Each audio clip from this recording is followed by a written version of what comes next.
A big greeting to you World News Alerts fans. We have the great pleasure today to announce the major news points. Firstly, we'll discuss a shooting during the Super Bowl, and secondly, we'll talk about the centrist Tom Swozey's victory against the conservative Motsi Philip. We thank you for your wisdom and understanding in taking the time to watch our news. Have a good edition. Tens of thousands of people had gathered in the streets of Kansas City for the Kansas Chiefs Parade, winners of the Super Bowl on Sunday, the annual football extravaganza. The traditional double-decker bus procession moved along Grand Boulevard towards Union Station, where shots rang out as the parade neared its end. "I thought they were fireworks," John O'Connor told the Kansas City Star, saying he heard between 15 and 20 shots in a short amount of time. 2 people were initially arrested, including a man wearing red jogging clothes. Later in the day, the Kansas City police chief stated that a third individual had been apprehended. The shooting left at least 1 dead and 21 injured, 3 of them are in critical condition and 5 in serious condition, a fire department spokesman said.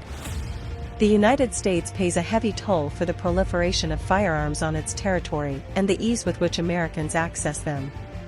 The country has more individual firearms than inhabitants. 1 in 3 adults owns at least 1 firearm, and nearly 1 in 2 adults lives in a household with a firearm. The consequence of this proliferation is the very high rate of firearm deaths in the United States, incomparable to that of other developed countries. About 49,000 people died from gunshot wounds in 2021, compared to 45,000 in 2020, which was already a record year. This represents more than 130 deaths per day, with over half being suicides. Facing this, the United States Congress has not passed ambitious legislation, with many lawmakers influenced by the powerful National Rifle Association, NRA, the leading American firearms lobby. Consequently, in a country where the right to bear arms is considered by millions of Americans as a fundamental constitutional right, the only recent legislative advancements remain marginal, such as the widespread implementation of background checks before any firearm purchase. The victory of centrist Tom Swozey over conservative Motsi Philip allows the Democrats to further reduce the Republicans' very slim majority in the House of Representatives. In this year of tightly contested presidential and legislative elections, the Democratic candidate's victory in New York is highly symbolic. It was a real-life test for an electoral strategy that has ultimately been successful and which Democratic elected officials could draw inspiration from, especially in the highly coveted suburbs of major cities. Candidate Tom Swozey, a former senator and well-known centrist in New York, focused his campaign on defending abortion rights and taking a tough line on immigration policy.